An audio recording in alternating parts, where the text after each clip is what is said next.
maju ke putaran kedua adalah pasangan Basuki Cahayapurnama dan Jarod Saiful Hidayat serta pasangan Anies Rashid Baswedan dan Sandiaga Salahuddin Uno. Nah, lalu bagaimana sebetulnya peta pertarungan dua kandidat itu dan apa yang harus diperbaiki para penyelenggara agar tingkat partisipasi pemilih pada putaran kedua semakin meningkat.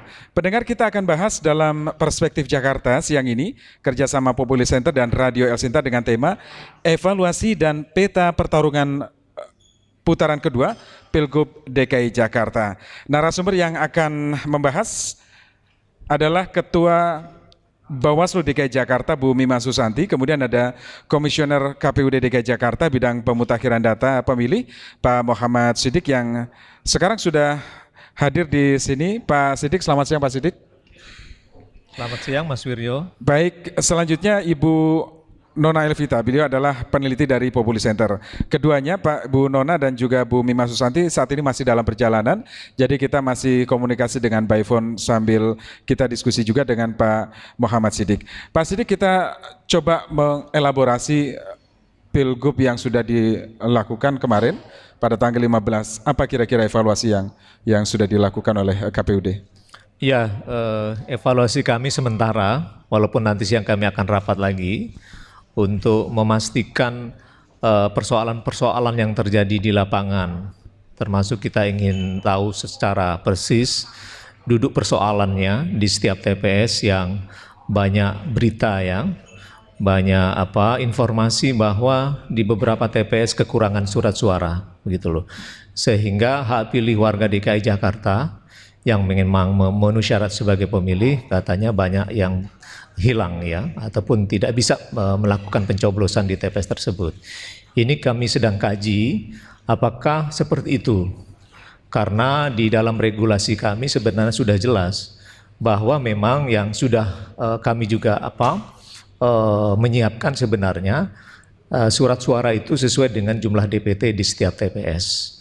Yang jelas kami sampaikan juga di beberapa kesempatan bahwa surat suara ini kita tidak siapkan untuk pemilih-pemilih yang masuk dalam kategori pemilih tambahan, pemilih yang tidak terdaftar dalam DPT. Karena regulasi mengatakan bahwa surat suara itu disiapkan ataupun dicetak sesuai dengan jumlah DPT ditambah cadangannya 2,5% gitu Mas Wiryo. Apa sebetulnya kendalanya sehingga pada saat pemilihan dilakukan masih banyak warga yang berbondong-bondong datang untuk menggunakan hak pilihnya dan memang akhirnya tidak bisa menggunakan hak pilihnya? Ya, ini kita mau tahu juga, kita cari akar permasalahannya. Apakah pemilih-pemilih yang datang 1 jam sebelum TPS ditutup itu adalah betul-betul pemilih yang tidak terdaftar sama sekali di dalam DPT Mas Wiryo? Ya. Karena banyak informasi yang kami dapatkan adalah beberapa pemilih yang sebenarnya sudah ada di DPT kemudian tidak mendapatkan surat pemberitahuan untuk memilih C6 itu. Ya. Nah, saya sampaikan kan di El Sinta beberapa kali juga kepada seluruh warga DKI Jakarta, bagi warga DKI Jakarta yang sudah namanya sudah tercantum di dalam DPT, kemudian tidak mendapatkan C6 ataupun belum mendapatkan C6 sampai hari H, dia datang saja. C6 adalah bukan prasyarat untuk bisa memilih dan tidak memilih. C6 itu surat pemberitahuan bagi pemilih-pemilih yang namanya sudah tercantum di dalam DPT. Maka bagi yang memang belum mendapatkan C6 datang saja hari H itu dari jam 7 sampai jam 13 itu dilayani. Nah, ini ada salah penafsiran. Orang-orang yang tidak mendapatkan C6 penafsirannya harus datang di jam 12 sampai jam 1. Ini saya kira harus kita kaji lagi, kita akan analisis lagi apakah seperti itu. Tentu saja kalau penafsirannya seperti itu banyak sekali pemilih-pemilih yang saya kira berbarengan ya, pemilih-pemilih yang sebenarnya sudah masuk dalam DPT, tetapi juga berbarengan dengan pemilih-pemilih yang kenyataannya memang tidak masuk dalam DPT, yang menggunakan KTP elektronik atau suket itu ditambah KK asli Mas Wiryo. Baik, Pak Siddiq, nanti kita tanyakan ya ke Bu Mima Susanti, apa saja sih temuan Bawaslu ya terkait dengan pelaksanaan pilkada di DKI Jakarta putaran pertama ini. Sudah tersambung di ujung telepon Bu Mima Susanti. Selamat siang Bu Mima. Selamat siang. Jelas suara kami di sana Bu ya? Iya, agak jelas cuman terganggu. Oke, ini masih on the way ke tempat ya Bu Mima ya. Oke. Iya, iya. Bu, Bawaslu sendiri apakah sudah mempublish apa saja temuan atau pelanggaran yang dilakukan pada saat pencoblosan kemarin, Bu? Iya, kita udah rilis ya kemarin ya. Apa yang disampaikan oleh Pak Sidik itu memang ada yang menjadi temuan kita. Ya, terkait dengan memang ada ini soal pemahaman petugas nih di TPS ya, dalam hal ini petugas KPPS ketika memang ada pemilih ya yang dia tidak membawa C6 walaupun dia tidak terdaftar dalam dalam DPT, seharusnya nggak usah menunggu sampai jam 12 kan gitu. Nah, ini memang terjadi di beberapa TPS. Nah, memang ini mengakibatkan memang ada penumpukan pemilih sampai dengan pukul 12. Tapi memang lebih banyak yang hadir adalah pemilih yang tidak terdaftar dalam DPT. Gitu, daripada pemilih yang terdaftar dalam DPT. Ada juga memang pemilih yang sudah memang menunggu sejak pukul 12 ya, tidak bisa mengikuti tidak bisa menggunakan hak pilihnya karena waktunya sudah pukul 13. Nah, ini problem yang memang banyak terjadi di beberapa titik ya, kita identifikasi nih ya, titik-titik keramaian ya, massa gitu ya, DPTB ini banyak ada di apartemen gitu ya, rumah rusun yang memang dari dulu ini problem ini nggak pernah selesai gitu loh. KPU ya kan sudah pernah kita lakukan koordinasi, sudah memaksimalkan, bahkan pasca DPS pun masih disosialisasikan, tapi nggak ada respon gitu loh. Masyarakat tidak melapor kepada petugas. Akhirnya mereka datang pada hari H dan begitu banyaknya, dan akhirnya tidak bisa diakomodir dan menggunakan suaranya tepat pada waktunya. Iya, jadi ada beberapa hal diantaranya soal pemahaman petugas di lapangan ya Bu, yang nggak sama ya Bu ya? Iya, nggak beda antara satu TPS dengan TPS yang lain. Ini mungkin KPU juga harus evaluasi juga ini. Iya. Oke Bu, nanti kita bahas lagi. Saya ke Bu Nona Elvita, peneliti Populi Center. Bu Nona, kita tahu ya bahwa tentu saja memasuki putaran kedua, pertarungan ini akan semakin sengit peta politik di Jakarta, tarik-menarik dukungan dari para pendukung pasangan calon nomor urut 1, Mas Agus dan Pok Silvi ini kan cukup banyak juga suaranya. Nah, kira-kira seperti apa Bu Nona Anda melihatnya? Halo Bu Nona. Oke, terputus. Nanti kami coba hubungi kembali Bu Nona.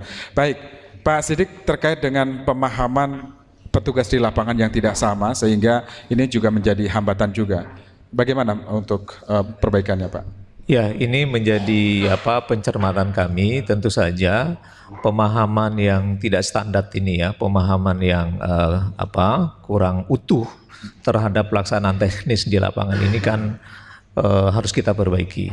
Tentu saja ini bagaimana kualitas melakukan BIMTEK ya, bimbingan teknis ini kami sedang kaji juga, supaya misalnya apa yang kami sampaikan dari KB Provinsi, kalau misalnya kalau kami sampaikan huruf A misalnya, maka di bawah juga huruf A.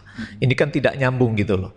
Misalnya yang tadi itu, bahwa pemilih yang ada di DPT baik yang akan menyerahkan C6 ataupun tidak C6, tidak mendapatkan, maka dia diperlakukan dari jam 7 sampai jam 13. Begitu loh. Sedangkan pemilih yang tidak terdaftar di dalam DPT, yang kita sebut pemilih DPTB ini, adalah diberikan haknya jam 12 sampai jam 1. Nah, hanya saja saya kira ini yang harus juga menjadi pemahaman kita semua. Mestinya saya kira kita semua ini sudah berbulan-bulan juga menyampaikan, tolong warga DKI Jakarta untuk memastikan hak pilihnya, untuk tidak kehilangan hak pilihnya, segera melakukan pengecekan namanya, melakukan pencermatan, melakukan pengecekan namanya di dalam daftar pemilih tetap yang sudah kita umumkan di setiap kelurahan. Hard copy-nya kita tempel dari tanggal 6 Desember sampai pada hari H. Juga dimudahkan dengan pengecekan secara online ya, dengan Android sebenarnya kita tinggal buka yang namanya website kpu.go.id itu Pilkada 2017 pemilih kemudian DPT dan nasional, garing nasional, itu dengan memasukkan NIK sebenarnya kita akan mengetahui kita sudah terdaftar di dalam DPT atau belum. Kalau sudah terdaftar, kita juga akan mengetahui kita terdaftar di TPS berapa di kelurahan itu. Itu jelas Mas Wiryo. Nah, persoalannya apakah misalnya tata cara ini sudah dilakukan oleh kita semua, sehingga kita mengatakan saya tidak terdaftar, saya tidak terdaftar. Selalu saya pertanyakan dalam sosialisasi, apa yang menyebabkan Bapak Ibu mengatakan belum terdaftar? Apa yang telah dilakukan? Kalau dia mengatakan saya sudah melakukan pengecekan ke dalam kelurahan, ke kantor PPS, kemudian saya juga sudah melakukan melalui Android, melalui website itu, dia tidak ada namanya, itu kita pastikan tidak terdaftar, gitu. Bukan yang tidak melakukan apa-apa, kemudian hari H datang yang saya kira tentu saja akan menjadi persoalan. Gitu loh Mas Wiryo. Jadi memang partisipasi masyarakat itu yang aktif, betul-betul aktif mengecek jauh-jauh hari itu, memastikan ya? Iya, ini yang kita dorong nanti di putaran kedua agar saya kira ketika DPT nanti kita umumkan, segera kita semua melihat nama kita apakah sudah tercantum atau belum.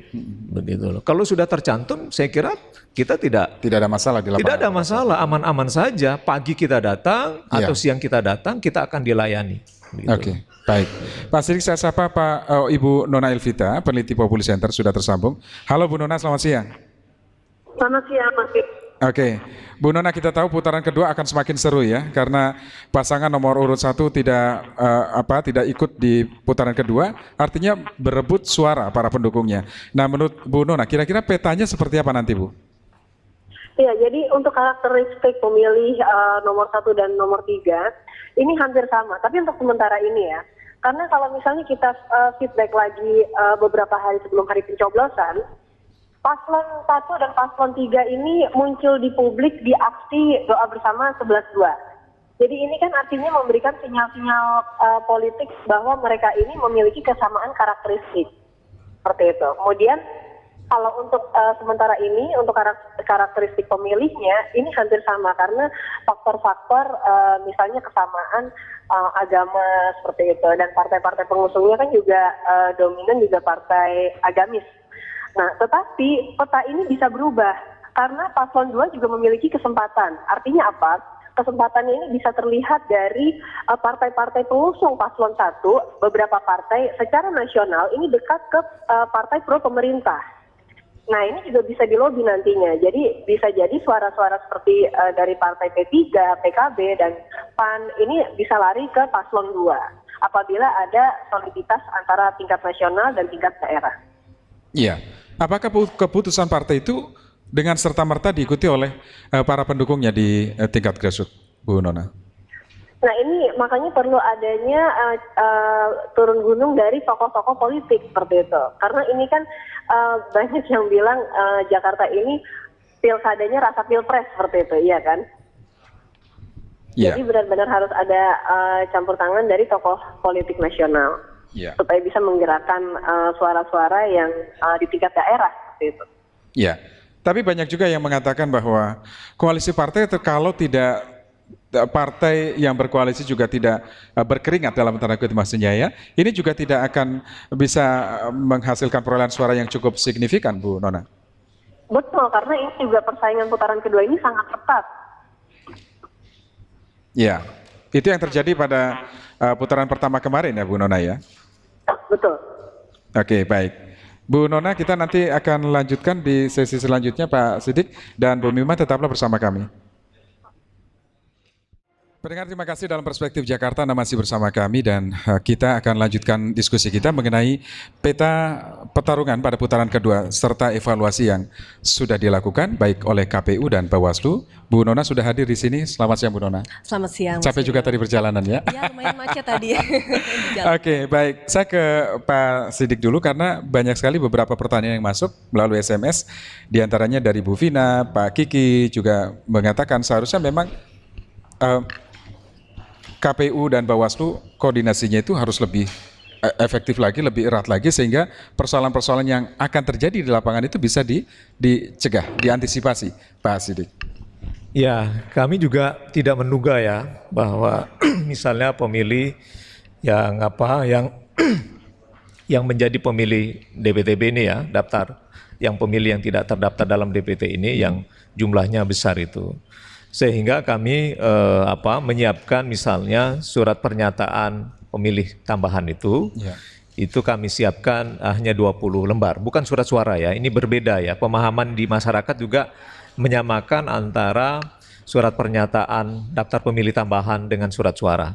Kalau surat suara memang kita siapkan sejumlah DPT begitu. Tetapi kalau DPTB ini adalah bagi pemilih-pemilih yang betul-betul setelah dilakukan pengecekan namanya tidak terdaftar di dalam DPT, Mas. Jadi tentu saja kami menyiapkan cadangan. Surat pernyataan pemilih tambahan ini di setiap kelurahan itu 100 eksemplar. Begitu loh, untuk kita mengantisipasi misalnya kalau jumlahnya ternyata lebih dari 20 pemilih-pemilih yang tidak terdaftar dalam DPT ini. Karena sebenarnya kan kalau kita mengacu kembali ke basis data, DP4 daftar penduduk potensial pemilihan, itu kan dari pemerintah. Nah itu kalau kita pertanyakan, sebenarnya semua warga DKI Jakarta mestinya sudah ada di situ, Mas Wiryo. Ya. Di daftar penduduk potensial pemilihan yang kita tidak ragukan lagi itu berasal dari pemerintah. Kemudian disinkronkan dengan DPT Pilpres. Jadi dua basis data itu sebenarnya sudah mencakup seluruh sebenarnya pemilih-pemilih DKI Jakarta. Hanya saja ketika kami melakukan verifikasi faktual atau coklit, teman-teman kami memang untuk memastikan apakah warga DKI Jakarta masih berdomisili di tempat yang sesuai dengan alamat KTP-nya atau tidak. Maka ketika dia menemukan misalnya di lapangan itu tidak ada informasi mengenai misalnya warga tersebut kemana, kemudian setelah konfirmasi dengan Pak RT, Pak RW tidak ada penjelasan, maka petugas kami menganggap tidak dikenal, Mas. Tidak dikenal, kemudian dianggap sudah pindah dari Jakarta, pindah domisili. Maka dilakukan pencoretan. Begitu loh. Kami ketat sekali karena kami tidak ingin nanti pemilih-pemilih DPT ini yang banyak pihak mengatakan pemilih-pemilih ghost voter. Ada namanya tetapi tidak ada orang, keberadaannya tidak ada. Maka kami ketat sekali. Nah, oleh karena itu saya kira ini yang harus kita pahami, tapi kenyataannya memang antusiasme semangat warga DKI Jakarta pada hari itu luar biasa. Sehingga banyak katakanlah yang datang berbondong-bondong di jam 12 sampai jam 1, jam 13 itu, Mas Wiryo. Iya, baik.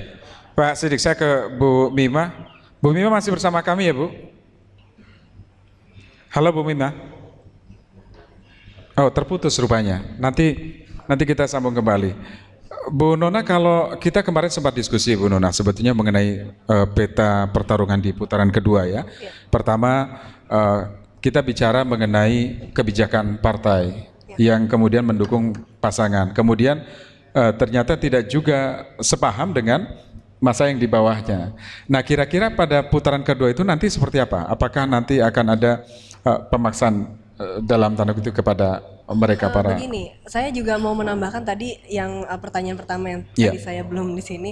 Itu pemilih, kalau misalnya kita lihat dari tren, pemilih Anies Sandi dan pemilih Agus Silvi ini seperti bejana berhubungan seperti itu. Jadi apabila kalau misalnya kita lihat tren 3 survei terakhir, itu kan kalau misalnya tren Agus Silvi menurun, tren Anies Sandi naik. Nah ini kan jadi kayak seperti ada angka yang hampir-hampir seperti bejana berhubungan seperti tadi saya sebut.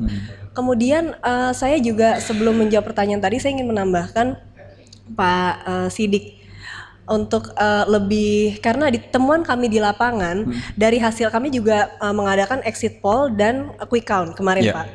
Nah dari hasil exit poll kami, ini kan exit poll semacam mini survei. Dan kita tanya Anda memilih siapa saat di bilik suara. Nah dari exit poll ini yang nomor 1 malah pasangan nomor 3 dan nomor 2 paslon nomor 2 seperti itu di peringkat kedua. Namun banyak pemilih yang merahasiakan pilihannya, terutama di daerah Jakarta Utara. Namun saat quick count hasilnya beda. Jadi nomor 2 ini di posisi pertama, nomor 3 di posisi kedua. Nah ini kan artinya banyak dari mereka yang merahasiakan pilihannya, kita harus tanda tanya, mengapa mereka merahasiakan pilihannya? Karena suara ini kalau misalnya kita lihat banyak yang lari ke paslon 2. Apakah mereka terintimidasi atau bagaimana, ketakutan seperti apa yang terjadi di lapangan seperti itu? Tapi Populi Center sudah pernah menanyakan langsung, kenapa Anda tidak menyebutkan pilihannya misalnya atau apa? Kita tidak bisa Untuk mengetahui apa penyebabnya, apakah merasa terintimidasi kita atau? tidak menanyakan secara detail seperti itu. Tapi kalau misalnya pemilih tersebut merahasiakan pilihannya, ya kita tulis mereka merahasiakan pilihan gitu. Kalau kecenderungannya bagaimana Bu Nona? Alasan mereka tidak menyebutkan. Kalau misalnya kita lihat dari pemilih yang banyak merahasiakan pilihannya dari sebaran daerah, itu paling banyak di daerah Jakarta Utara.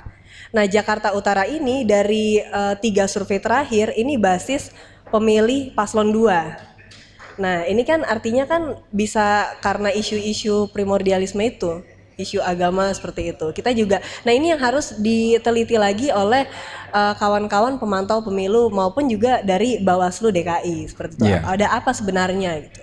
Oke, baik. Pak Sidik, kira-kira nanti pada saat putaran kedua seperti apa Pak Sidik yang perlu masyarakat ketahui? Apakah misalnya akan ada debat, terus model kampanye seperti apa, dan bagaimana masyarakat untuk menggunakan hak pilihnya? Bagi yang belum terdaftar ya, atau pada saat bulan April nanti usianya genap 17 tahun, artinya mereka sudah berhak menggunakan hak suara. Ya, Mas Wiryo, untuk memastikan proses pemutahiran ataupun pendataan pemilih di putaran kedua seperti apa, termasuk tahapan kampanye seperti apa, kami belum bisa menyampaikan di sini karena kami rencananya akan semacam bertemu ataupun konsultasi dengan KPU Pusat. Secara regulasi ini kan tidak diatur di PKPU ya, di putaran kedua ini. Maka untuk detailnya seperti misalnya kita melakukan pemutakhiran data pemilih. Yang selama ini kami sampaikan adalah pemilih-pemilih di putaran kedua nanti adalah yang berasal dari DPT yang di putaran pertama yang 7,1 itu nanti akan ditambahkan dengan pemilih-pemilih tambahan yang betul-betul namanya kemarin itu tidak terdaftar dalam DPT. Nah ini nanti kita gabung untuk menjadi DPT putaran kedua. Hanya saja kita sedang mempertimbangkan bagaimana yang kemarin misalnya banyak warga yang tidak bisa mencoblos karena persoalan-persoalan administrasi ataupun pemahaman-pemahaman teman-teman kami di lapangan yang tidak standar itu. Nah ini sedang kami pikirkan tentu saja. Mudah-mudahan saya kira dalam waktu cepat ya minggu depan itu sudah ada semacam kepastian. Itu yang pertama. Yang kedua misalnya tahapan kampanye. Kami juga belum bisa memastikan apakah kampanye itu hanya dalam bentuk debat. Kalau dalam bentuk debat akan dilakukan berapa kali misalnya. Apakah mungkin misalnya ada misalnya jenis-jenis metode-metode kampanye lainnya seperti di putaran pertama. Misalnya tatap muka, dialog, kemudian pemasangan alat peraga. Kami belum bisa memutuskan itu Mas Wiryo. Oke, baik. Bu Mima terima kasih sudah hadir di sini Bu Mima ya. Oke, baik. Kita lanjutkan Bu. Jadi evaluasi dari Bawaslu, catatan-catatan Bawaslu dalam penyelenggaraan kemarin seperti apa Bu? Sehingga perlu untuk perbaikan pada putaran kedua nanti. Iya, ini secara teknis ya di lapangan ya, karena memang kita punya kewenangan untuk mengawasi proses seluruh pemungutan dan penghitungan suara. Seluruh panwas kita sampai tingkat jajaran TPS sudah melakukan pengawasan. Jadi yang seperti di awal yang sudah saya sampaikan tadi ya, memang di lapangan ini ada di beberapa titik kita temukan para pemilih-pemilih tambahan nih ya, pemilih-pemilih tambahan yang memang dia tidak terdaftar dalam DPT, dia ingin menggunakan hak pilihnya dengan ada beberapa catatan yang menyebabkan dia tidak bisa menggunakan hak pilihnya. Jadi antara satu TPS dengan TPS lain ini memang berbeda kasusnya ya. Bisa aja memang surat suaranya sudah tidak tersedia. Ya, karena kan surat suara tambahan seperti yang disampaikan oleh Pak Sidik tadi itu hanya tersedia 2,5% dari DPT, ya. Atau memang ada ketidakpahaman petugas ya dalam memahami surat edarannya KPU ya yang sudah dikeluarkan oleh KPU DKI terkait dengan prosedur di TPS. Nah, itu memang kita alami betul saat saya turun ya, memang jadi petugas itu dengan tegas mengatakan Bu nanti aja. Karena ibu nggak bawa C6. Nah mungkin nanti Pak Sidik dievaluasi lagi teman-teman penyelenggara ya.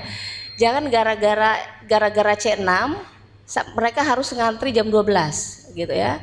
Atau memang ada juga teman-teman pemilih ini yang datang ke TPS nggak tepat waktu. Ya, kan sudah tegas kita sampaikan bahwa proses pemungutan suara itu tidak ada toleransi penambahan waktu. Karena semua dimulai pukul 7 dan berakhir pukul 13.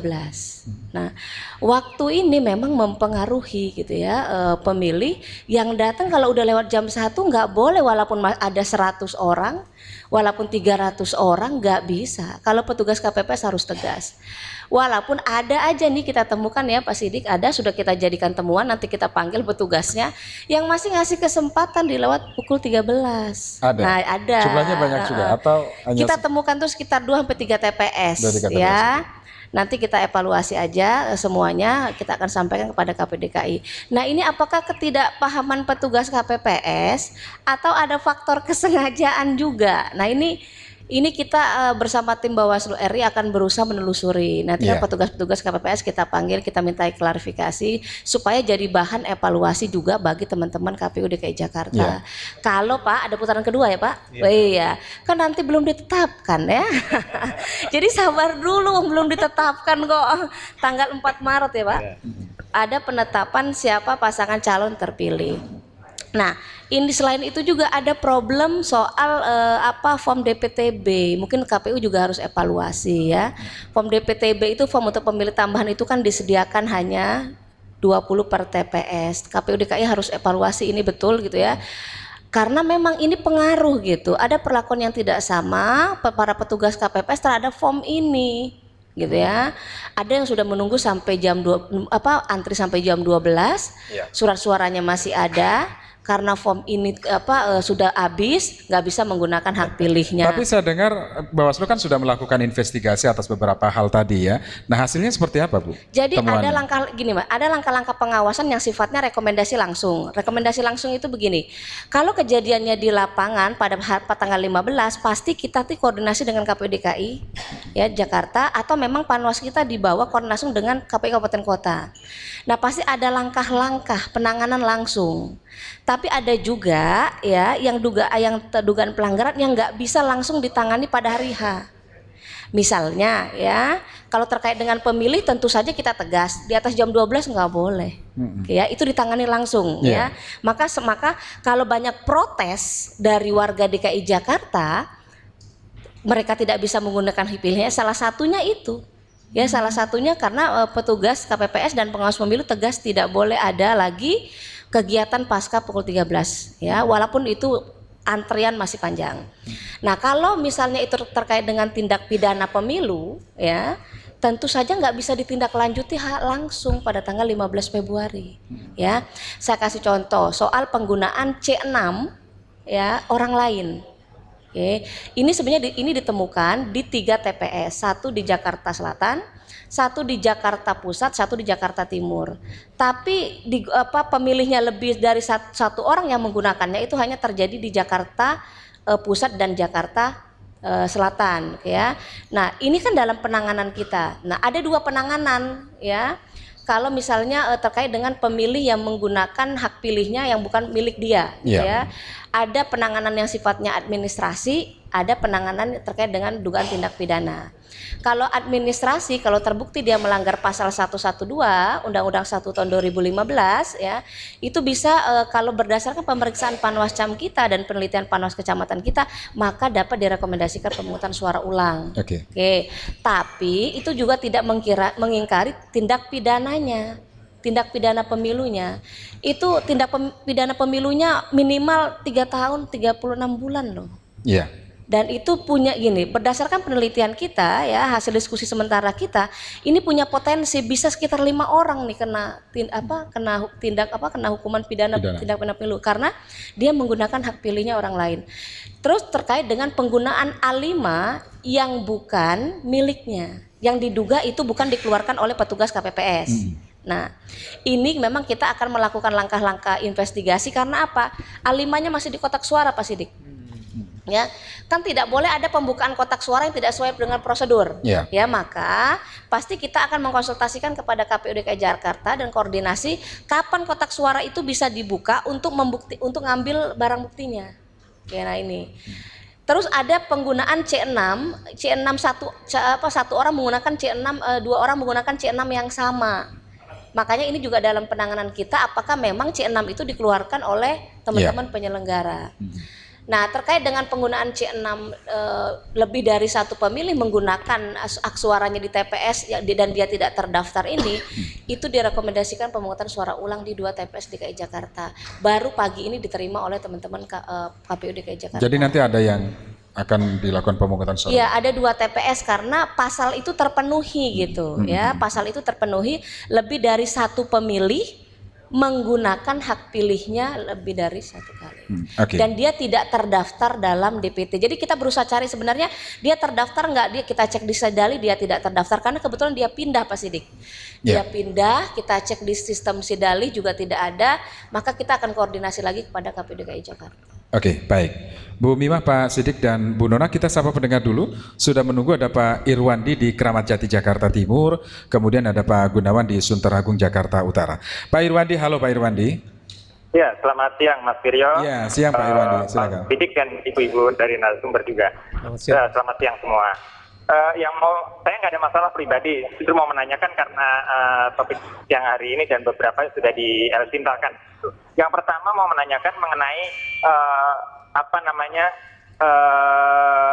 yang penggunaan di tiap TPS ya Bu ya, di penggunaan yang non C6 pemilih DPT itu apakah kalau yang kena di 2,5%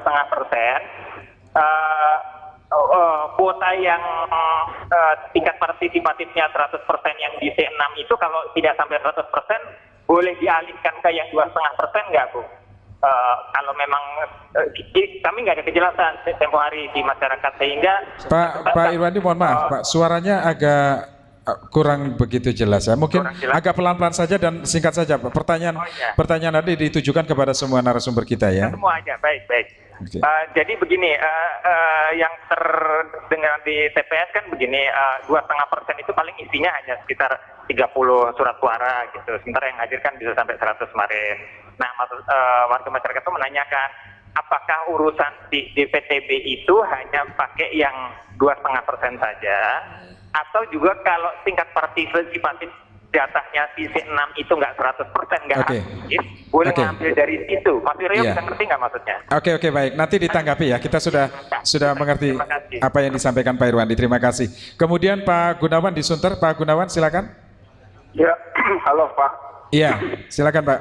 Saya gini Pak, saya kan belum ada KTP, kemudian saya urus semua di kelurahan sampai POD, dikasih surat dokumen semua sudah kompletin, kemudian kami disuruh nunggu sampai jam 12. Oke, setelah jam 12 itu kan kita dicek semua dokumennya sudah oke. Nah itu ada beberapa yang ini yang pemilih tambahan berarti ya? Iya. Oke.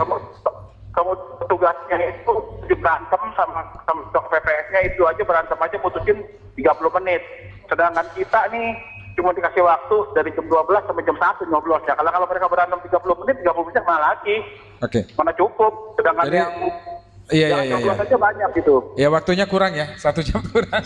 Iya. Oke Pak Gulto, nanti ditanggapi ya Pak ya. Pak Gunawan ya, oke baik. Kemudian Pak Gultom ya di Menteng, Jakarta Pusat. Pak Gultom, silakan Pak Gultom. Oh, selamat siang Pak Wiryo. Ya, siang Pak Gultom. Pak, saya mau bicara langsung nanti dengan Pak Sidik. Ya, saya baik Pak. BPS Pak di TPS nomor 16 di Kelurahan Menteng Pak. Oke. Jadi ini masukan untuk DPT Pak. DPT itu yang kita kan ikut aktif juga dapat DPT, kita bikin C6, kita antar ke rumah-rumah. Tapi itu ada permasalahan, satu ada yang udah meninggal, kedua yang sudah pindah, dan ketiga rumah kosong. Nah yang pindah itu ternyata banyak juga yang waktu dia mau coblos, dia datang, dia sudah pindah dan KTP-nya sudah tidak di Menteng lagi. Tapi namanya tetap masih terdaftar di DPT. Nah itu juga tapi yang kami tulis ya, kalau surat suara Pak, kami dapat 531 surat suara plus 14 suara tambah, surat ekstra. Tapi ternyata yang pindahan dan yang tambahan tuh melebihi dari yang 14 itu, Pak. Oh, iya. Ya untungnya nggak 531 semua Iya. yang datang semua. Jadi semua total yang mengikuti suara itu 361. Oke. Nah itu Oke. kami juga jadi ribut tuh Pak dengan yang pindahan dan tambahan tuh. Iya. Banyak orang-orang juga yang dari luar itu kami ribut karena suruh bawa kartu keluarga tidak ada, Iya. apa ini nggak ada gitu. Oke Pak Gultom, kita dapat poinnya Pak Gultom ya. Iya, Pak. Baik, nanti ditanggapi. Terima kasih Pak Gultom ya. Baik, nanti Anda yang belum menanyakan bisa di sesi berikutnya, sementara kita jeda sejenak untuk yang satu ini. Anda masih bersama kami dalam Perspektif Jakarta dan tadi sudah ada 3 pendengar. Saya tambah 1 SMS Pak Sidik ya sekaligus Ya, ditanggapi. Dari Bu Lina, anak saya 14 April mendatang, usianya genap 17 tahun Pak. Nah pada putaran kedua nanti apakah sudah bisa ikut berpartisipasi? Ya, yang terakhir dulu ya. Ya. Jadi tadi yang saya sampaikan di awal mengenai proses pendataan pemilih untuk putaran kedua sampai sekarang masih kita bicarakan, belum kita putuskan apakah hanya pemilih-pemilih yang sudah tercantum dalam DPT putaran pertama ditambah pemilih-pemilih DPTB itu yang tidak tercantum dalam DPT atau dibuka lagi ruang untuk pemilih-pemilih yang tadi itu yang 17 tahun sampai hari H ya 19 April apakah itu juga masih masuk. Kami belum bisa putuskan Mas Wiryo karena dari KPU RI juga belum kasih sinyal seperti itu. Nah, itu yang pertama. Yang selanjutnya saya kira dari beberapa pertanyaan tadi terutama yang terkait dengan penggunaan surat suara. Ya.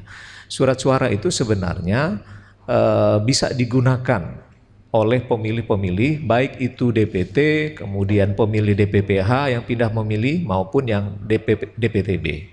Selama surat suara di TPS itu masih ada, misalnya kalau di situ 600 pemilih DPT, kemudian yang menggunakan 400, maka masih ada surat suara 200, Mas Wiryo. Yang tersisa ditambah 2,5% dari 615, ada 215 surat suara.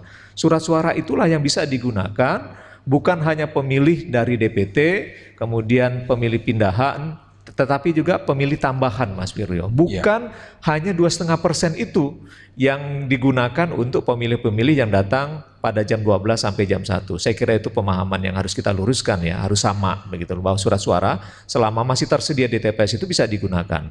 Hanya saja saya kira karena kemarin kita agak ketat ya, karena kan kenapa kami begitu ketatnya? Karena sebelum hari H itu kan kita di media sosial kan luar biasa. KTP asli lah, suket palsu lah, macam-macam. Jadi kami agak protek gitu loh. Kami protek supaya betul-betul yang datang ke TPS itu adalah orang-orang Jakarta yang katakanlah berhak ya menggunakan hak pilihnya. Itu yang pertama mengenai surat suara. Yang kedua mengenai waktu. Tadi Bu Mima sampaikan bahwa waktu itu sebenarnya juga ketat. Ya dari jam 7 sampai jam 13 untuk pemilih-pemilih yang terdaftar dalam DPT maupun pemilih-pemilih yang pindah memilih yang menggunakan A5 itu. Nah bagaimana dengan pemilih-pemilih yang tidak terdaftar dalam DPT? Maka regulasi memesankan mengatakan itu akan diberikan haknya 1 jam sebelum TPS ditutup. Nah lagi-lagi Mas Wiryo adalah bagaimana misalnya kalau DPTB-nya luar biasa banyak. Nah kami sebenarnya menerapkan kami sedang pikirkan juga untuk putaran kedua bagaimana sebenarnya pemilih-pemilih yang tidak terdaftar dalam DPT ini yang mengatakan tidak terdaftar, kami ingin pastikan dulu. Makanya kami dorong sebenarnya sebelum dia datang jam 12 itu dia harus pastikan dia betul-betul adalah pemilih yang tidak terdaftar dalam DPT. Nah sedangkan tim kami sebenarnya dengan Android itu kalau tak salah di Kalibata itu dilaksanakan Bu Mima. Jadi setiap pemilih datang mereka akan cek langsung melalui Android. Oh ada di TPS silakan. Yang tidak ada maka diperlakukan jam 12 sampai jam 1. Sehingga clear sejak jam 7 itu dia menggunakan Android. Jadi betul-betul dipastikan orang yang belum pernah mengecek namanya di DPT, tetapi dibantu pengecekannya melalui Android itu, maka akan ketahuan. Sebenarnya memang dia belum terdaftar misalnya. Maka itulah warga yang akan diarahkan dari jam 12 sampai jam 1. Bagaimana seandainya yang belum terdaftar begitu banyak? Nah ini yang sedang kita antisipasi, silahkan saja sebelum saya kira tadi Bu Mima sampaikan, yang penting dia sebelum jam 1 sudah menyiapkan persyaratannya. Kemudian dia juga sudah masuk ke dalam TPS. Jadi ini saya kira regulasi misalnya bahwa misalnya jam 1 masih berlangsung ya antrian untuk menggunakan hak pilihnya, tetapi dia sebenarnya sudah terdaftar sebagai pemilih tambahan, ya dilanjutkan saja.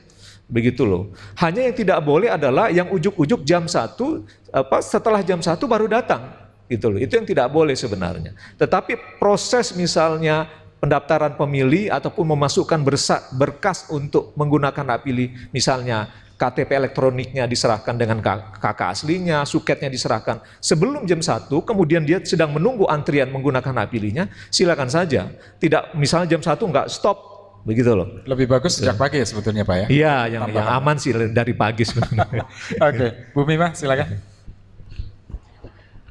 Kalau Bawaslu nih boleh nggak ya kita nih curiga? Sebenarnya harus curiga nih sedikit nih ya.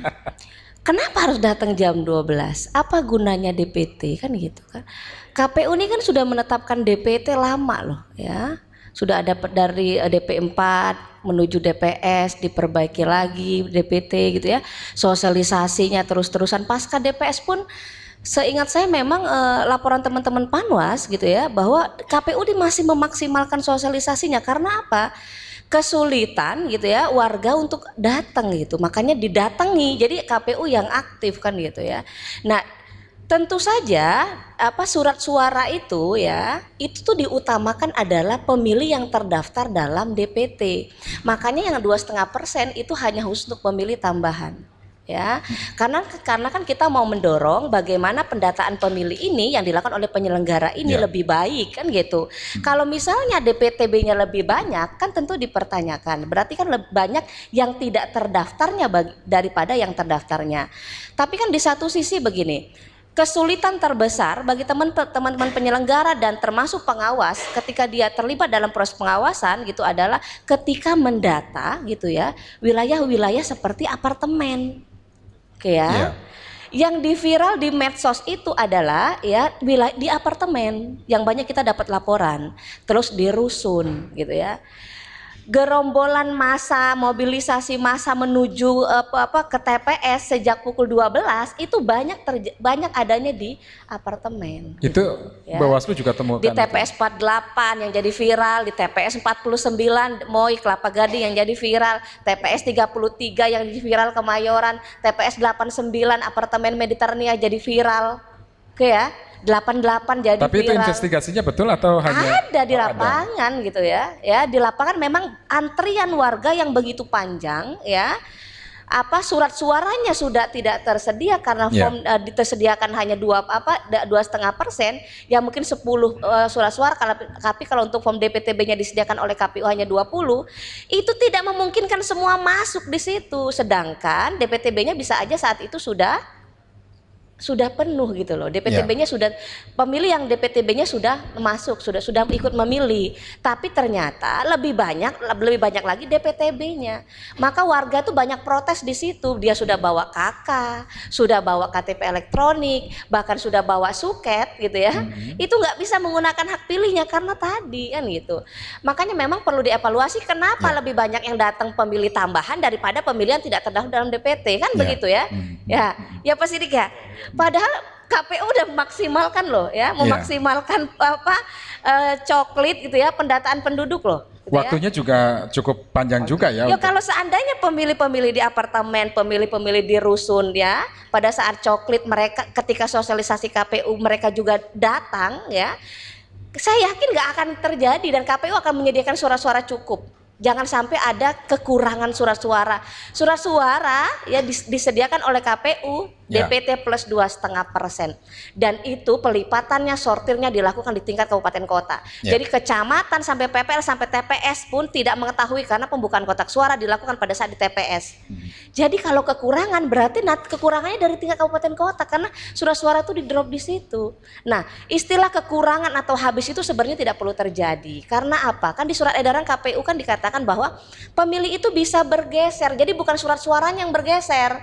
Jadi bukan surat suara diambil diambil dari TPS lain dipindahkan ke TPS 1. Nggak ada, prosedurnya salah. Nah ini pemahaman yang harus sama di Iya tingkat gitu loh, petugas. begitupun petugasnya, Iya. begitupun pengawasnya, termasuk saksi. Oke. Dia harus tahu, nggak boleh surat suara itu diambil dari TPS lain. Masih Harus ada satu sesi bergeser. lagi Bu, nanti kita lanjutkan. Bu Nona, sebelum kita jeda, Bu Nona, kalau kita tadi beberapa permasalahan di lapangan ya, kemudian yang menarik kan soal pemilih yang dianalisa masih berbasis primordialisme ya. Nah, apakah ini juga akan membuat ketegangan sosial semakin meningkat menjelang? Sebenarnya begini, pemilih di Jakarta itu karakteristiknya adalah pemilih rasional. Hal ini bisa terlihat dari ini harus di cross check juga, tapi info yang beredar kan bahwa paslon 2 ini menang di basis FPI seperti itu. Nah, ini kan artinya pemilihnya rasional. Dan memang kalau misalnya kita lihat angka terakhir dari perolehan angka dari paslon masing-masing ini berbanding lurus dengan hasil perolehan performa mereka saat debat. Nah, jadi debat ini juga menjadi acuan atau penilaian karena di dalam debat kan ada penyampaian visi dan misi. Kemudian kita juga dalam 2 debat terakhir Populi Center juga mengeluarkan survei, merilis hasil survei siapa yang menguasai performanya debat saat debat. Siapa yang menguasai apa yang ada dalam debat tersebut seperti itu, yang mampu mengatasi permasalahan, kemudian visi dan misi yang jelas. Nah, itu nomor 2 ini memang di peringkat pertama, disusul oleh paslon nomor 3. Artinya kan ini ada sinkron gitu, ada korelasi antara penilaian saat debat dan hasil akhir dari penghitungan suara. Oke, baik. Dan pendengar, nanti kita lanjutkan di sesi berikutnya, tetaplah bersama kami. Terima kasih masih bersama kami, dan Bu Mima kita lanjutkan tadi ya. Nah, sebelum dilanjutkan Bu, ada beberapa SMS. Saya bacakan dari Bu Luciani. Kalau pemilih sudah datang dan antri sebelum jam 13, tetapi pencoblosan belum selesai, apakah TPS juga harus ditutup dan pemilih yang belum mendapat giliran harus meninggalkan TPS tanpa bisa memberikan suaranya? Itu SMS pertama. Kemudian Pak Marcel, untuk KPU, mohon diperjelas juga Pak, untuk sosialisasi ke petugas di lapangan. Sampai jam 1 itu batas pencoblosan atau pendaftarannya? Nanti ditanggapi ya Pak Sidik. Saya ke Bu Mia dulu, silakan Bu. Jadi harus dijelaskan dulu kenapa petugas KPPS ya tidak memberikan surat suara dan dia bisa menggunakan hak pilihnya sebelum jam 12. Kan banyak problem yang tadi saya ceritakan ya. Walaupun itu sebelum jam 1 mereka sudah antri. Ya. Ya, bisa aja itu ya surat suaranya sudah tidak tersedia. Oke, bisa saja dia identitasnya tidak lengkap. Oke, jadi ini harus ditelusuri lagi. Jadi kita juga harapan kita bahwa ketika petugas KPPS sudah tegas di lapangan gitu ya, termasuk pengawas kita juga dan saksi juga di situ yang mengatakan bahwa pokoknya jam 1 sudah tidak ada lagi proses pemungutan suara. Artinya kita juga harus fair juga begitu ya? Iya dong, kan gitu. Semua aspek harus dilihat gitu ya. Karena kan penyelenggaraan pemilu DKI Jakarta ini di titik-titik tertentu aja yang memang itu diduga gitu ya, pemilih tidak bisa menggunakan pilihnya. Kita nggak bisa bilang seluruh wilayah, seluruh TPS DKI Jakarta loh ya. Nah makanya ya kalau ada peristiwa seperti ini pasti pengawas pemilu kita akan menanyakan dulu problemnya apa. Ketika memang dia punya hak pilih, surat suaranya masih tersedia, kenapa tidak diberikan hak suara? Nah itu dipertanyakan petugasnya. Baik, nanti PR juga Pak Sidik ya, silakan Pak Sidik. Ya, untuk pemilih-pemilih yang memang dikategorikan sebagai pemilih tambahan, memang regulasi mengatakan bisa menggunakan hak pilihnya mulai dari jam 12 sampai jam 1. Jadi penggunaan hak pilih begitu loh. Nah, proses-proses misalnya administrasi misalnya, saya kira bisa berlangsung sebelumnya, sebelum jam 12 bisa dilakukan proses administrasi, misalnya menyerahkan KTP elektronik plus KK, kemudian suket dan KK. Dan itu pun saya kira karena ini simultan di jam 1 terakhir itu bisa jadi ada orang yang menggunakan hak pilihnya, ada yang jam 12 baru datang gitu loh, yang baru menyerahkan dokumennya boleh saja begitu loh. Saya kira memang bukan kita batasi bahwa stop misalnya jam 12 itu misalnya tidak boleh lagi ada orang yang mendaftar gitu loh atau sebagai pengguna DPTB. Jadi 1 jam itu memang maksimal dimaksimalkan, baik itu dia mendaftar, menyerahkan dokumen-dokumen administrasinya maupun yang lain juga menggunakan hak pilihnya. Begitu loh Mas Wir. Baik, itu yang terjadi ya. Jadi mungkin ini akan jadi catatan KPU juga ke depan ya. Ya, tapi kami catatan kami yang jelas begini Mas, bahwa nanti ini kalau kami disetujui ya, kami sudah ada rencana memang ada keinginan bahwa bagi pemilih-pemilih yang mudah-mudahan nggak ada lagi ya, karena DPTB-nya kan sudah misalnya yang tersisa nanti ya sudah masuk dalam DPT lagi. Walaupun saya kira nanti masih tersisa, tetap kita ingin berlakukan misalnya sebelum jam 12, misalnya sejak jam 10 lah, atau jam 11 bagi pemilih-pemilih yang mengatakan belum terdaftar dalam DPT, kita pastikan Mas, kami akan cek lagi betul-betul apakah dia pemilih yang belum terdaftar dalam DPT gitu Mas. Oke, baik. Bu Nuna, terakhir dari Anda. Ya, jadi kalau menurut saya tadi ingin menambahkan juga bahwa kampanye yang paling efektif ini adalah berupa debat. Karena kita juga harus menghargai pemilih DKI ini pemilih yang rasional. Dan juga meski masih ada isu-isu primordialisme, isu SARA ini masih terus dihembuskan karena memang masih adanya jalannya persidangan. Termasuk kemungkinan sisa pertarungan Pilpres lalu yang dibawa ke sini. Itu cair Mas, koalisinya ini cair. Karena kan kalau misalnya kita lihat dari track recordnya bahwa KMP dan KIH pada akhirnya juga KMP bubar gitu, ya kan.